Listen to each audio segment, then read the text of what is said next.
episode 11 of the Art of Hunting podcast, and we have a very, very, very special guest today. Cassie, who you can see if you are on YouTube. Tell the podcast listeners hello, Cassie. Hello, Cassie. How's it going? we're our production value is getting a little bit better now. Like we can rein all this stuff in. But no, Cassie is she basically is kind of like, you're kind of like the office mom. You keep us all on track. I'm the old one. For sure. You're not the old one, but I am. I'm older than you. Yeah, but you know. I'm your elder. Yes, ma'am. But no, Cassie handles all the order fulfillment around here. Framing. Cassie has like a classy style taste, so we rely on her like when we need interior design or decor, or hey, is this frame redneck or cool? Cassie's the final say on that. Sometimes redneck is cool. I think it's all cool, but I don't know. I can go a little bit too far redneck, I feel like sometimes. I think we all can. But so today on the podcast, we're going to go like do a little rewind, little flashback, and talk about some of the places that we have like grown into. So we've started with like really humble beginnings, and we've grown and we've learned a lot along the way. And Cassie was there as we learned a lot along the way through a lot of these. So she'll tell you probably some embarrassing stories about me and the places we've worked and how we've gotten to where we are today. Yeah. So this man's come a long way in a short amount of time. Cassie, we'll get into some of the stories about when we first renovated this one, for sure. So, but as an artist, you know, a lot of people think that it's a little bit cooler, more magical than it actually is sometimes. Sometimes it can be pretty gritty. And when I first started, I was painting nights and weekends when I was working full-time at the Turkey Federation. And I literally had a spare bedroom there where I had a real basic easel set up. You know, there was no video equipment, no fancy lights. It was like I couldn't afford to do any of that stuff. Some of your original videos were were they time lapses? A lot of that stuff from that studio.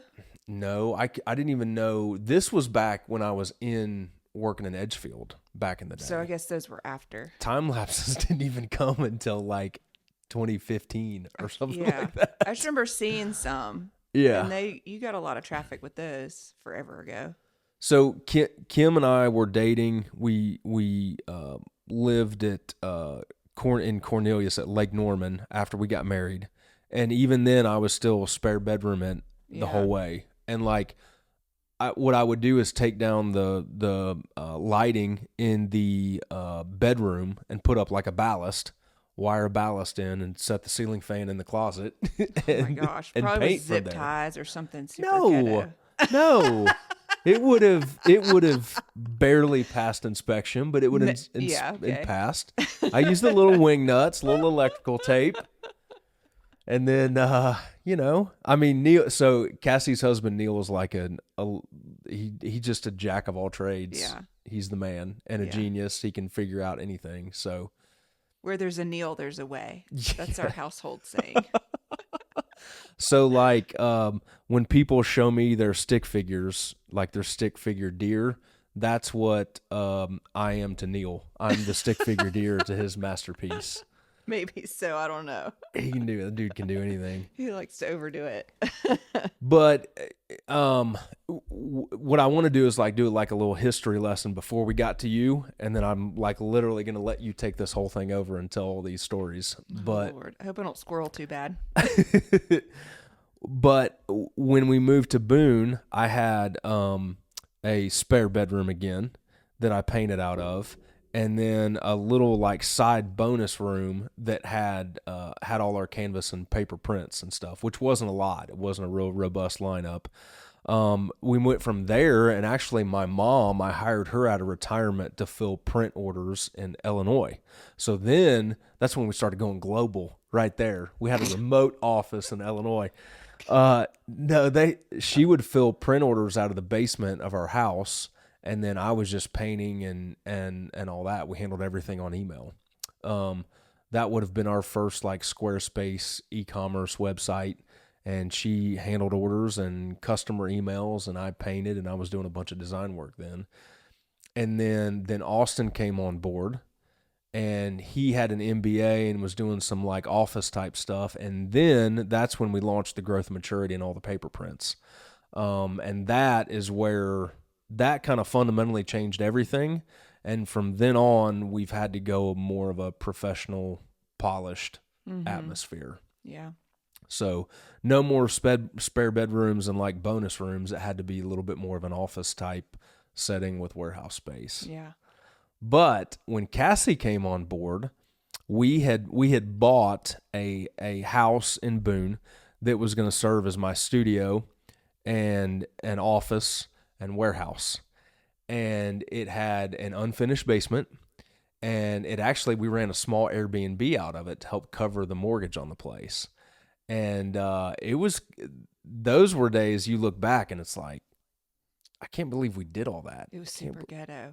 It worked. It really wasn't that ghetto.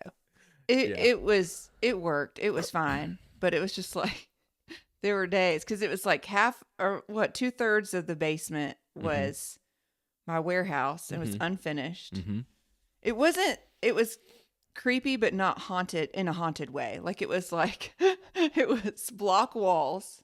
Yeah. Really tall ceilings though. Yeah. So that it didn't feel like scary. Yeah. But there were 2 light bulbs hanging from the ceiling, hanging from a wire. They were to a switch. So I did have a light switch that turned them both on at the same time. It's super classy. But then next door to that was the Airbnb. So the poor people that were renting that space would have to pass by the warehouse. And sometimes on Fridays, like if someone came in on a Friday, I'd be like, hey. I'm here to work. And they're like, we're on vacation. Who's this strange lady? And I'd be like stapling, stretching canvases, which makes a loud staple noise and everything. Yeah. Those poor people. Yeah. So the Airbnb, it was a 2-story house, and in Boone, everything is on like a slant. Yeah. So like it from the front, it looks like a 1-story house, but everything drops off so much in the back. It was a 2-story house. And actually, you never saw it when we bought it, because when we bought it, it was really damp and dark, and half of it was dirt. Like, yeah, you said you put in those fancy plywood floors just for me. We put in the subfloor there. Yeah, we put in the fancy plywood floors just for you. We did, but we put a dehu system, a dehumidifier, and they ran the plastic because we knew we were going to run prints out of there, and you can't have those things around. Yeah, the temperature control was pretty good down there. It wasn't damp or. You got a good space heater. It just looked dingy. It didn't feel dingy. But it did. It's like, I forget about the lights until you remind me of this. But it was like when, like on James Bond, when they're going to torture somebody, and it's a dark room, like and they have a single light bulb hanging. If I had just a chair under one of the bulbs, I should have like staged something super creepy one time just to freak somebody out. But no, it worked. It was fine. There was enough lighting. I make it sound worse than it really was. Yeah. I don't know. It depends on who went down there. You didn't want to take clients down there. No, we wouldn't take anybody. We didn't have anybody really come there. We had a couple people wanting to pick up prints, but we didn't take anybody down there. But it did for a while. So Kim had left ASU at that point. Yeah, she was staying home, and Kim was like a type A organized businesswoman, and she was like itching for something to do. So we rented the bottom bedroom as an Airbnb, and she coordinated all that. And just so people know, the Airbnb was not a block wall with light bulbs on a string. It was really nice. Yeah.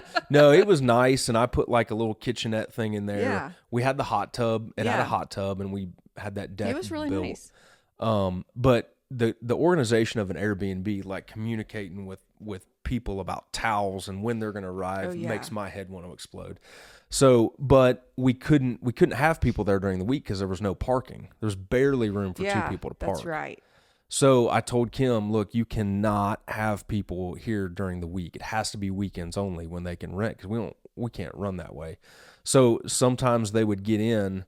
They would usually check in at like 3 or 4, but sometimes if people were coming in for like a long weekend, Kim would like say, yeah, you can go ahead check in at noon. Well, but if you there's were out someone of town working. hunting, Yeah.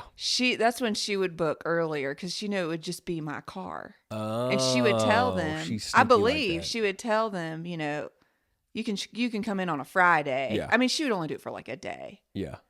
and be like, you can come in on a Friday. There's going to be another car there. Yeah. Or I don't know exactly what she said, but she warned them that I for was a going to be there, while, so we they weren't didn't- like freaked. We didn't have a curtains on that exterior door, so like people could Oh, like that was literally before me. see you working. Like I would have been hey. super paranoid. Be rolling up paper prints. Yeah. Like, hi. And Welcome to your vacation. You want to work? we do have some pictures of this stuff. I lost like a year's worth of photos off my phone that was that time frame, but we really? found the real estate listing photos. So we'll go watch this on YouTube. We'll overlay it. Yeah.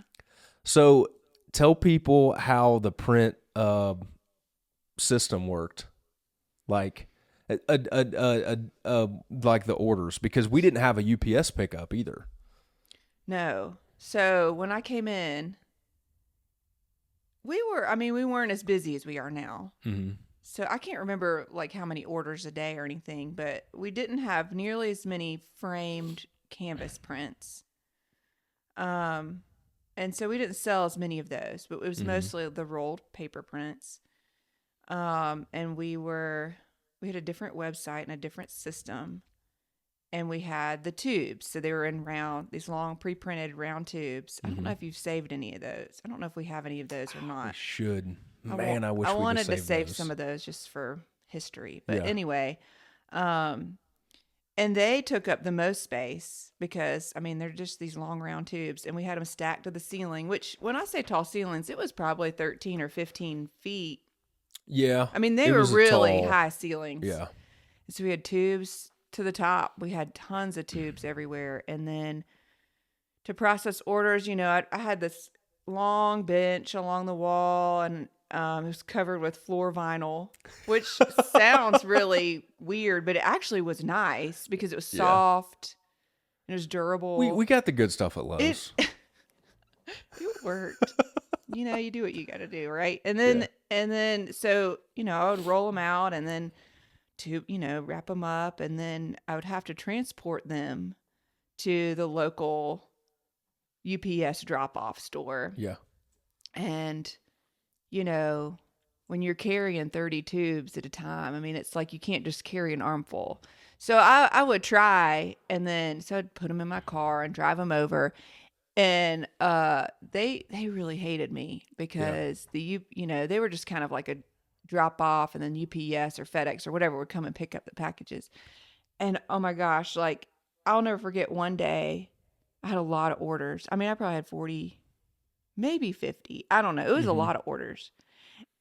And the UPS guy got there right as I was leaving, and he was wheeling a cart out with packages and then all these tubes on it.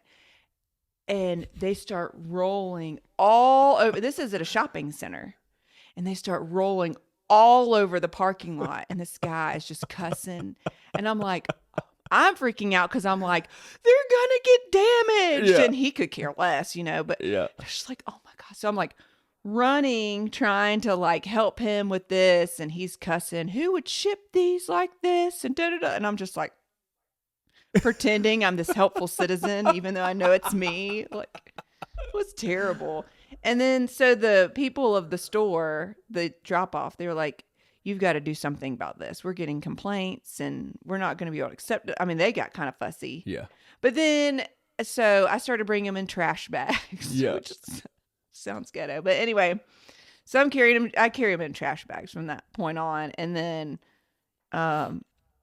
when I found out there could be a UPS pickup, I was like, this is what we have to do. Because it wasn't like I was just taking the tubes. I was taking humongous paintings too, that were like 5 feet by 4 feet and like a foot deep because, Yep. all the bubble wrap and everything. I mean, it was wild. And that's why we ended up going away from those cardboard tubes. It's mainly because the Yeah. UPS guys hate. Well, it was FedEx at the time. FedEx was our supplier. Well, I came on and it was UPS. Okay.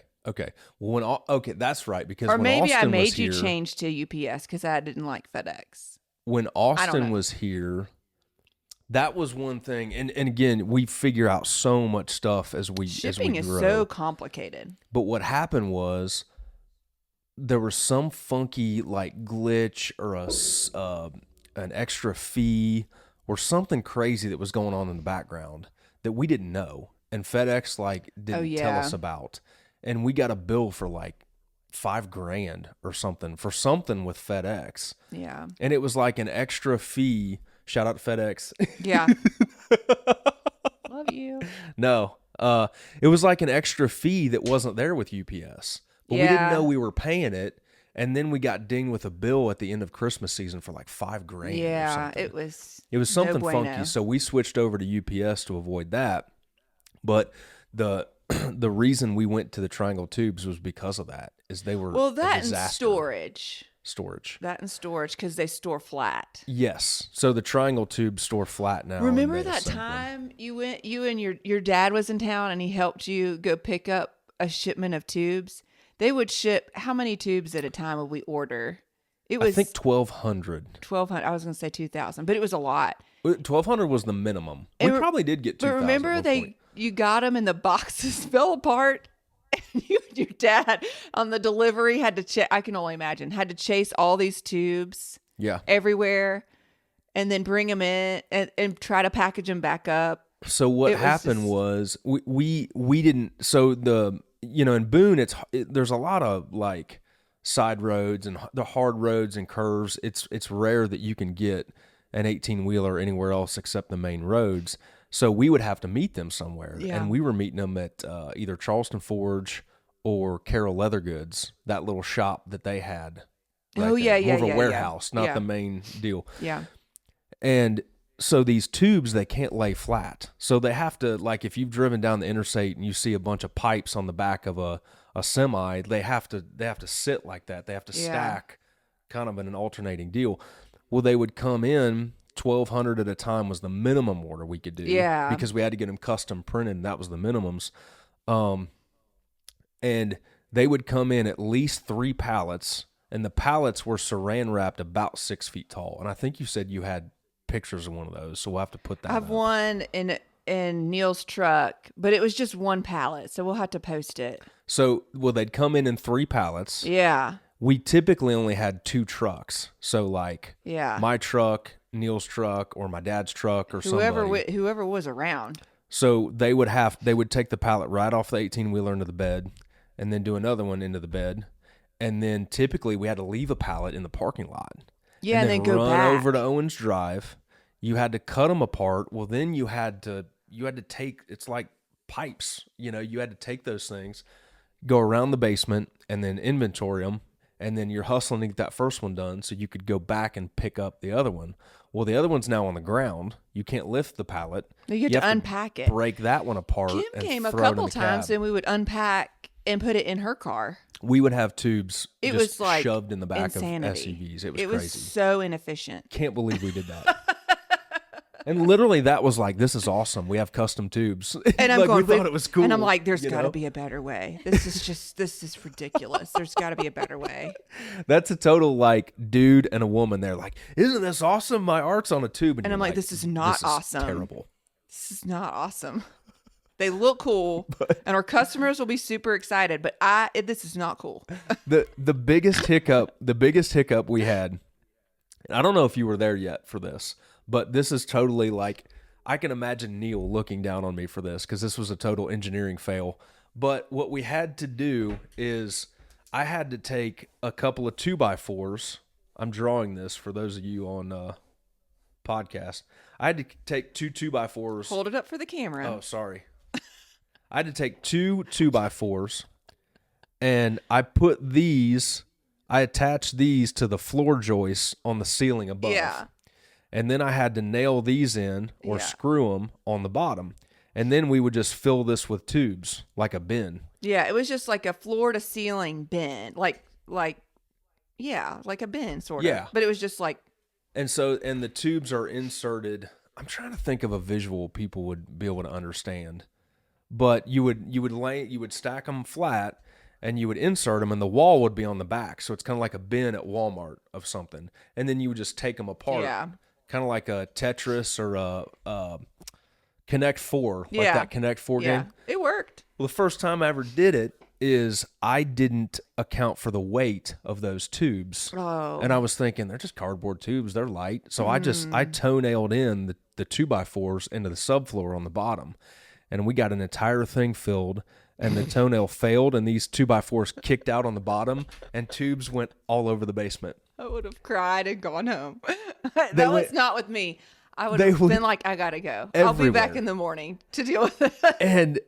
And well, then obviously they kick out the bottom, which is a disaster. But then to build it back up, you have to take everything down.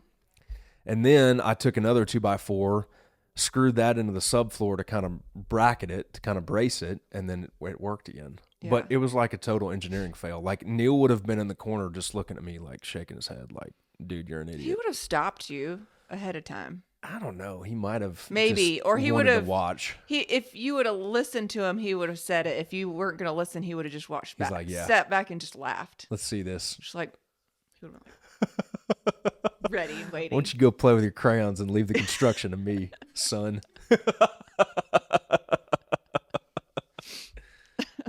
So, but tell him, and that was the other thing is, so the parking and the entrance to the house was on the front, and then you had to walk down these rock stairs into the basement, which was scary in the winter when it was snowing. Yeah, and I'm carrying artwork. Yeah, that was nerve-wracking. And so, like you think about trying to be efficient and get stuff done, and we literally had to. That was the most inefficient thing ever. It was like it's all we had at the time. But it was just really inefficient. When it's like, what y'all should know is I have a museum. Like I'm trained in museum work and gallery work. And so I'm like carrying artwork up rock stairs. Like this is like going against everything I've learned in my entire life. Like I'm like. That's true. Like I was trained to use white gloves and like be very pristine. And I'm just like carrying up artwork up rock stairs in the ice. And I'm like, this is not good. We got to do something about this. Nothing ever got broken. I never fell. I never broke a leg. You know, it was all good. Yeah. We did have workers' comp, but.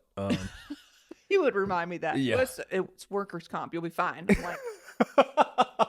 I never said that. I never went that. I never said, Cassie, it's all right if you break your leg. We have workers' comp. I feel like you did say that a couple times. Maybe. Well, I probably said something snarky first. I'm sure. I probably deserved it. But yeah, that was a learning experience for sure. Well, and the other thing, and we've talked about this, is like a lot of times you launch a product and you don't know if it's going to work. Yeah. So if I would have known that anything we were going to do was going to be successful that fall, because we launched in October. I can't remember when you came on, but that was the busy season then. I came on in either June or July of 2020. That's right. So it was right in the middle of the pandemic stuff. So we had a busy season. We'd launched that fall, and we'd gone through a Christmas. Yeah, because I came on right after the growth and maturity. Yeah. And so I didn't know life before that. Yeah. And so and that's the thing is like, you know, if I would have known we would have needed to ship that many prints, we'd have found a better way before. Oh, yeah. But it was just like, you know. Well, it's like part of the nature of any small business. You're just always growing. You're always improving yourself. You're always working towards the next best thing. Yeah. You know, and you just got to do it and then learn about it and then get better. And then you screw up again. And then you just it's just constant. Yep. But that's what's exciting about it. Yeah. It's constant problem solving, which is what I love. Mm-hmm. It's constant brainstorming. It's constant like, oh, this did not go well. Let's figure this out. And then the next time it's like awesome. But then you're like, oh, this did, and it's just, that's just how it is. Yep. It keeps it exciting.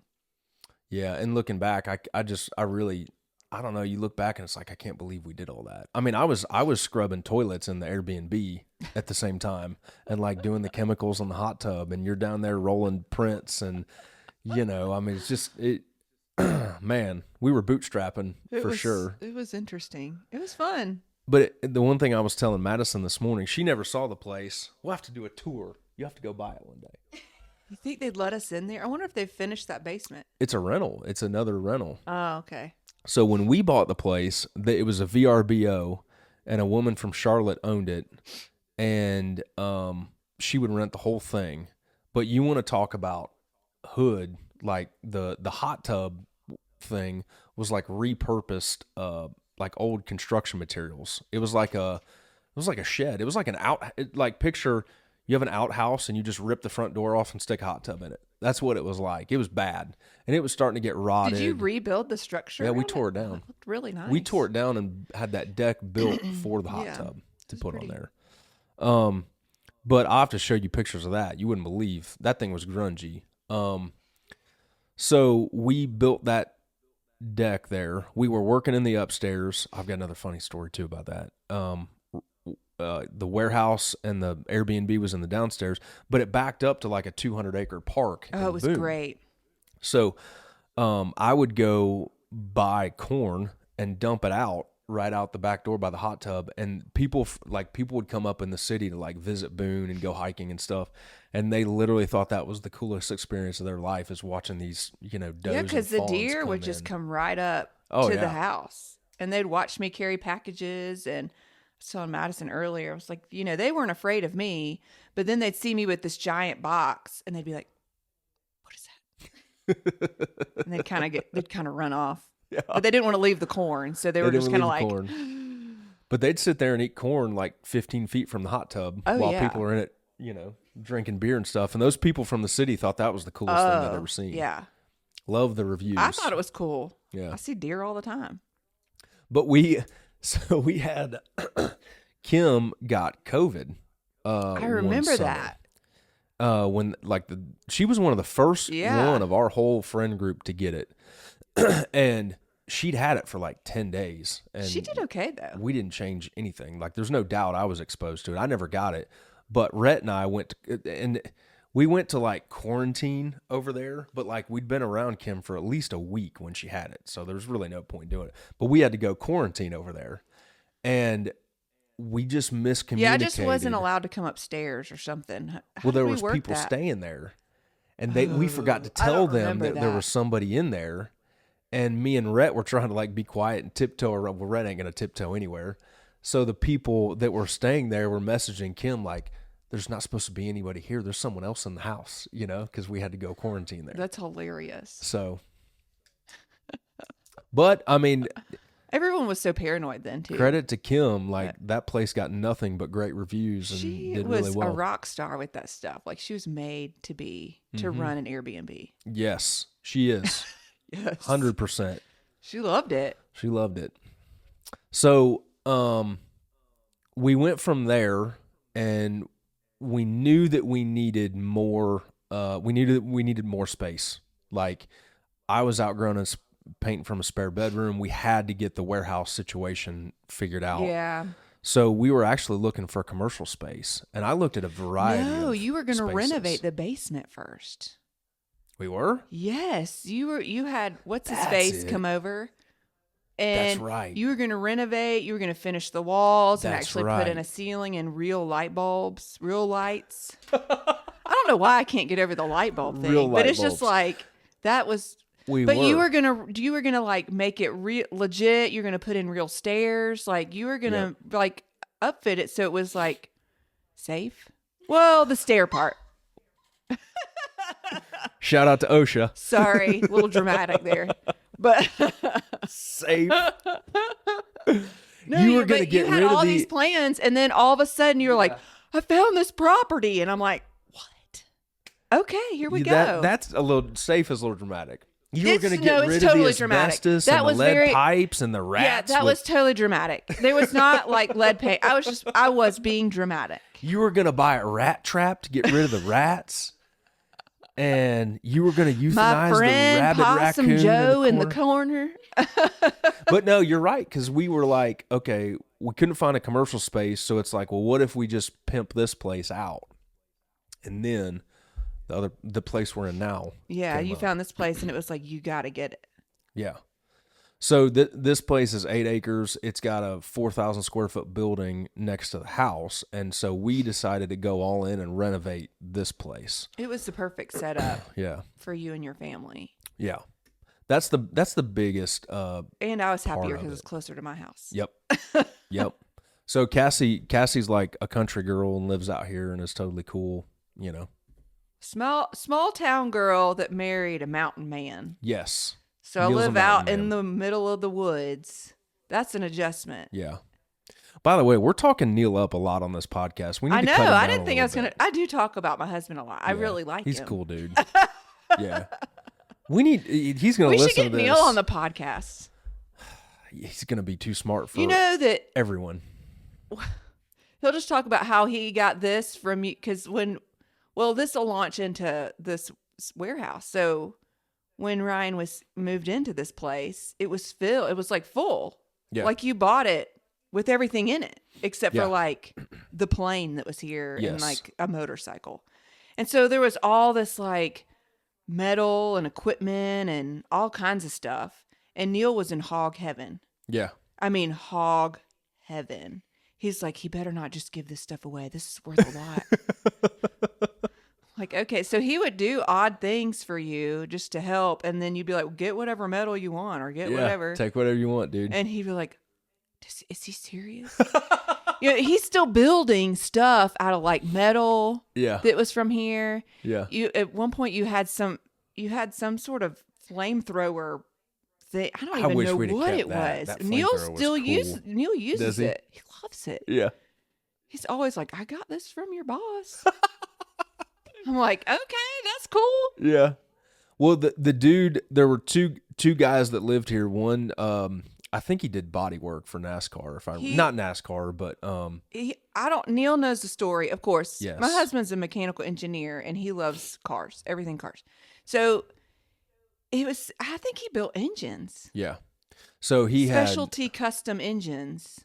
And then the next guy had an airplane hangar in here. So it was like two ultimate gearheads owned the place before me. And I'm like, I know my way around and I can do like minor construction stuff, but I ain't rebuilding an engine or transmission in here. And those guys were. So like there was parts washers. It was legit. We gave away, I bet we gave away 1,000 pounds of hardware.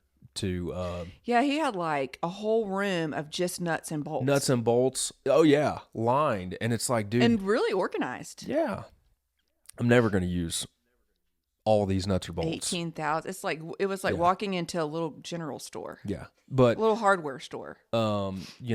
Sheet metal, iron, they're just stuff everywhere. Like anything, like all kinds of neat stuff. It's probably a shame that I bought it. It would have been really great for like a engine mechanic to buy it. He'd have been in heaven, but there was a big like deck riding lawnmower. There was a small riding lawnmower, like 3 push mowers, the tractor. Like it was just like, oh yeah, the tractor came with the house, which is good. Yes, I love having the tractor. You have to have a tractor if you have acreage. You just can't get around it. It's the best.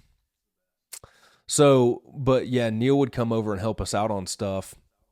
And I remember the first thing I wanted to do here was I wanted a loft studio. Oh, yeah. I was going to go up when we renovated because I thought we've got a great view. And I'm like, man, it'd be amazing to have like a second story studio. Which would have been cool. And then Neil came and broke your heart. He's like, dude, I thought you could just like cut through trusses and rig them. And he's like, no, dude, you have to, if you sacrifice the integrity of these trusses, you pretty much have to get a new roof. You have to get them re-engineered and all that kind of stuff. Yeah. And he threw out your face when he was like, it's going to cost like, I don't know, however much he said. He told me it'd be like 150 grand. It was like you were the saddest little puppy dog. You're like, it's like your dreams were just smushed. But he was cool, and we bumped out one of these walls where we're sitting right now. Oh, yeah, because there was a gasoline tank or something. It was a big diesel tank, It was diesel. think. He had like a little roof built over here and a diesel tank. Yeah. So we wanted to make here, this right where we're legit, sitting. Right where we're sitting. Because we had to pour footers out here. Yeah. And move the walls out. And so because of that, we started down the permitting process, and Neil kind of helped me through. Yeah. He's navigated all that. Yeah, he knows all that junk. Shout out to the town of Boone. No, it would have been the county, wouldn't it? I don't know who it was. I don't know. I don't know. I've mentally blocked that portion of my life off. Yeah, you had to. But Cassie was like instrumental in like helping us design that space, and you have to tell them some stories about during the renovation process. The construction took a little bit longer. The renovations took a little bit longer than we thought. As they usually sold the other place. Yeah, he sold it and then came over here. So was there much overlap? There was like it was a couple months. I can't remember, but yeah. Well, I had to get out of there. Yep. So we could get it cleaned out so that you could have people tour it. Yeah. And then I was over here, and the warehouse was in complete disarray. Yeah. But you and Kim and the kids hadn't moved into the house yet. So I was stationed out of there. The house is an open floor plan. So it's like kitchen, dining room, living room, all one room. And they bought it with the furniture. So the furniture that was there, which I don't think y'all even use anymore. No, we got rid of some of it. Was what I used as my workstation, and the house hadn't been lived in what, a year or so? No, it was like a site, yeah. And so everything was kind of dusty, and they were painting in there, and I mean the construction workers were in the house, and I'm trying to fill orders at the same time. Yeah, on the kitchen table. On the round kitchen table. Mm-hmm. So think about that. And then luckily Ryan was like, he nixed all advertising while I was in that spot. I was like, please, Ryan, of course, is super cool to work for. He's real laid back. He's like, just get your job done. And which works well for me, because I just like to just kind of not fly by the seat of my pants. What am I trying to say? You don't like to be micromanaged. Yeah, I like You're to just good about just handling your stuff. Yeah, because I like to. Anyway, not the point. But it was really cool because it's like all of a sudden I went from having no natural light to having like almost 360 natural light with a view in that living room. So it was like, it was really kind of like, it was really cool because I was just like, wow, this is great. But then I'm working on a dusty round table or packaging things on the wooden floor. Because there's not a table big enough. If I have to wrap up a framed print, which was just like very counterintuitive to me. I thought the rock stairs were rough. I'm like, I can't believe I'm doing this. I'm like Swiffering the floor where I've got to like wrap. But then I've got construction workers working all around me, and they're like, at noon they eat lunch, and they needed my table to eat lunch at. Like, and if I didn't move, they were going to sit down and eat there, period. Like, it wasn't like they were like, we're eating here. Yeah. Sorry, you're rolling a poster right now. So I was just like, I was really very in and out. Luckily, it was summertime, so it was good weather, and it was just, I was just like, crank out the few orders that we had, which I was really grateful we didn't have many orders that time. But like, I know. I was like, get me in and out of here. Got crazy music blaring, people painting all around me. I'm like, this is no bueno. It's not. So I was really glad when the warehouse finally got done. Looking back, that was like a terrible time. Like, I mean, it was not. It was a transition. Definitely had worse work situations. Yeah. But maybe not like situationally, but I would have had to. It was. I think I moved back. I don't think I saw you for like a month. Yeah. Because we moved in Because you were July. working out of your house, out of your basement. Yep. At your home. And then you were waiting for the renovations in the house here to be done before y'all could move and sell the other house. Yeah. That was a rough transition because you were out here. We didn't have any there wasn't much to do. You were just hanging tough and I making don't even do. think we had internet. I think I was using I was using my phone as a hotspot. You should pay me for cell phone service for those 2 months. I feel guilty after this right now. But yeah, because I was working back in the house. Yeah. But the rough thing was we were used to having the income coming in off the prints. Well, we shut down all the advertising because we had to lower the throttle. Well, at the same time, I'm paying construction stuff. Oh, it was so that just was a time of like nobody had an ideal workspace. We've got way more money going out than coming in. It was definitely like a money siphon. It was just like, yeah. And Nick, to his credit, he wasn't used to some of like the. Well, he wasn't from around here. He's from. It's just different trying to get stuff done up here. So he's trying to get he's trying to find electricians. He's trying to find subs, and he's not in that network. So he's pulling out his hair trying to get stuff done. And it was a really rough time. And then we moved out here and we had satellite internet, and that didn't change. It's horrible. I still use my cell phone. I was like, this is not going to. That didn't change for like months because I remember having to load stuff up on a laptop and go to town to upload on top of that, they were paving the gravel road. Yes. At the same time. And they were like, we're bringing in fiber, which was great. Mm-hmm. They're like, okay, we're going to be able to function because you're an internet-based business. Yep. And so that was crucial. And so it was rough. You were kind of grumpy there for a while. Not me. I guarantee you I was. For sure. He was really grumpy. Mad Dog's over here chuckling. She's just like, I can't believe she's saying this. And we had a lot going on personally too. Like in the fam. And that's a whole nother can of worms. But yeah, that was a this will be worth it on the other side. It absolutely sucks right now, but it was major anyway. Like ugly duckling teenager angst stage of the business. I mean, we're talking full on acne, like the worst Braces, of the worst. Your feet are too big. You're tripping all over the place. I mean, it was not pretty. Yep. That's a nice picture. Trying to be descriptive.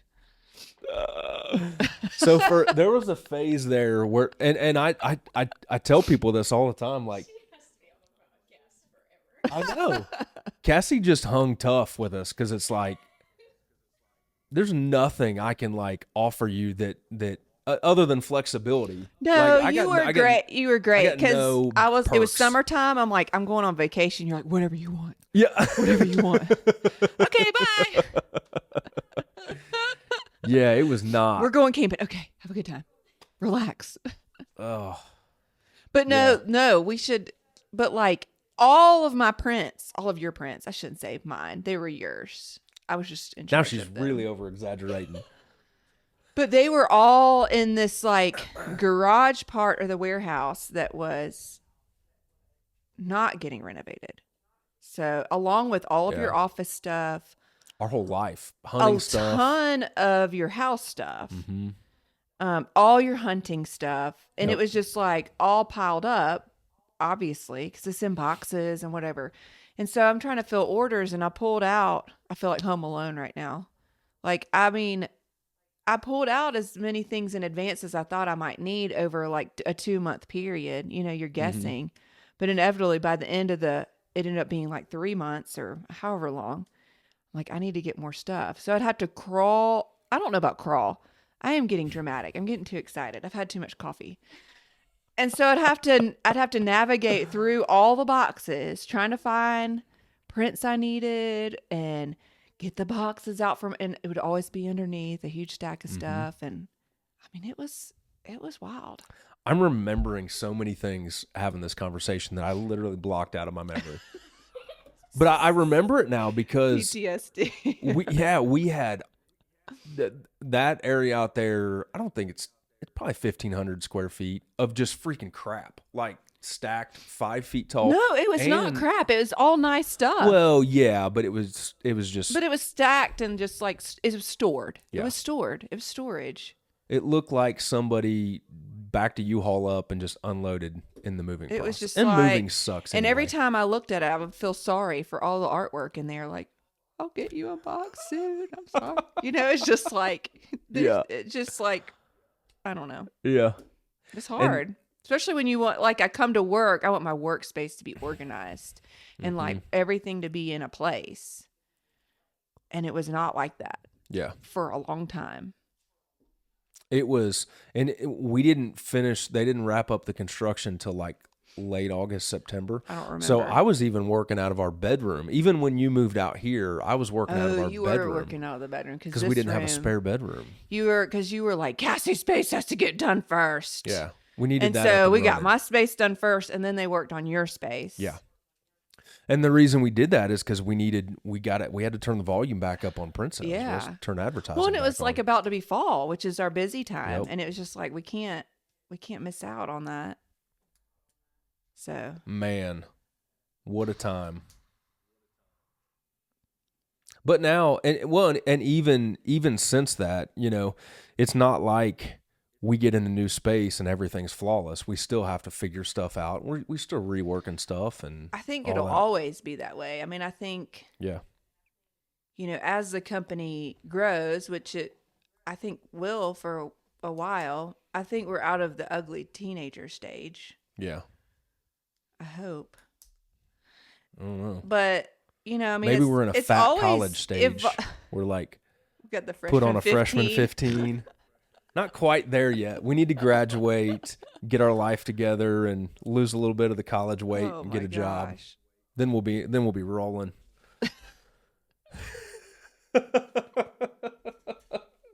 Immediately, I'm like, and then we'll get to the dad bod, and then it's just like the dad bod. We talked about that. That's when we know we'll be comfortable. Yeah.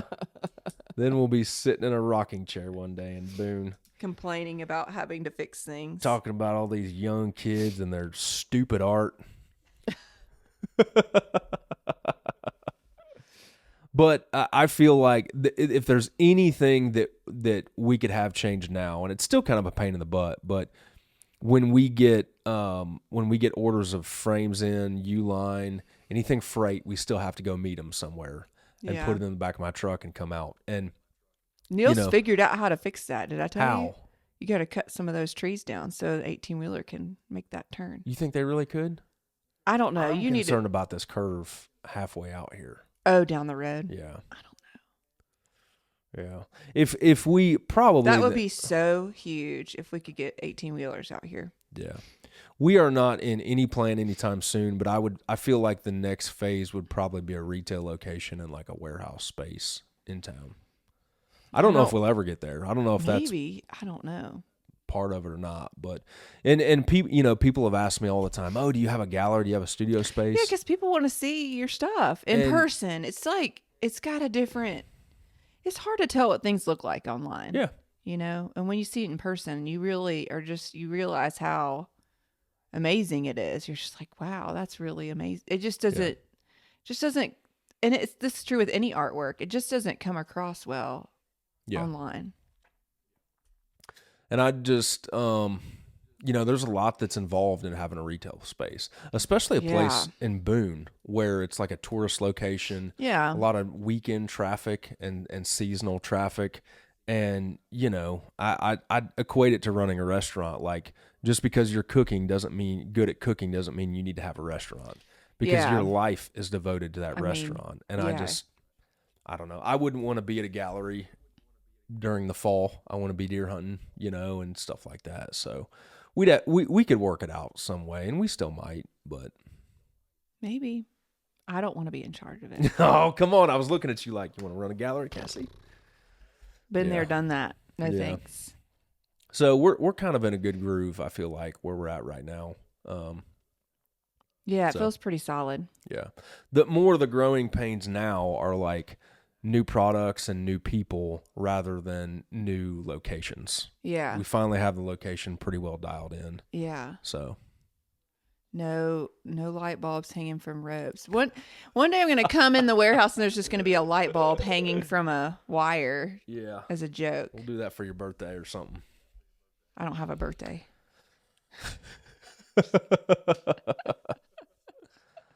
So how are we on time, Mad Dog? 50 minutes. Wow. That's a good flies one. when you're having fun. You might have to be a permanent or rotational guest on here. Mad Dog likes your... We'll have to have an episode content. on mountain talk. Oh, man. Yes, for sure. Oh, happy hour for sure. We're thinking about doing a happy hour episode where we just have happy hour here and just hang out and tell stories. Oh, the hunting happy hour. Hunting happy hour. Do you have to be a hunter? I'm not a hunter. No, you could be the happy in the Okay, I'll be the happy hour. part. Be the In the happy hour. in the hour. Sketch drop 002 is where we're at now. This podcast will probably come out. Well, it'll come out this week, and on Monday, which is what? What's the date on Monday? Monday, Memorial Day. We will be doing sketch drop, our second sketch drop. It'll be Labrador Retriever sketches, and the first one went really well. We had a lot of positive comments on that, so look for that coming out. That'll be sketch drop 002, and we've got that dialed in. We've got a new printer. We'll be working some stuff out, so we'll have that done. And then we have a winner for our Grand Slam giveaway. So the winner of the Grand Slam print... Oh, my prop isn't here. We usually have that conveniently placed. But the winner of the Grand Slam giveaway is Lauren Meredith from, was she Instagram? Yes. Instagram? Yeah, and the newsletter. So yeah, so that's the deal. You tag 2 people on Instagram and sign up for our newsletter for our giveaway. And so Lauren Meredith, thank you for entering and signing up. And you will be getting a framed Grand Slam of subspecies of the wild turkey print. We'll get that thing out, and we'll be in contact to get your mailing address. What are we going to give away next, Mad Dog? Let's do a series of all 3 of our posters. Ooh, I like that. How about that? So this is Labrador Retriever poster, Well, Whitetail Buck you're poster. bending it. Sorry. These are not your giveaways. These They'll are my be. samples. I'll make in the sure that office. they're nice and pristine. So we'll be doing a whitetail buck poster, a Labrador Retriever poster, and a waterfowl species poster. That'll be our giveaway. So again, sign up for the newsletter, and you'll be entered to win. Every week we'll be doing a new giveaway, and we'll pull from the people that signed up the previous week. So RyanKirby.com/giveaway. That's where you go. I need handlers here. You That's need what you guys you are need best an at. earpiece so Madison No. can like whisper in your ear what to say. No, I would totally go Anchorman. Oh my on God, that. you'd like throw it. Well, let's do Remember- it. So you'll do it. That'd be hilarious. I can't process those 2.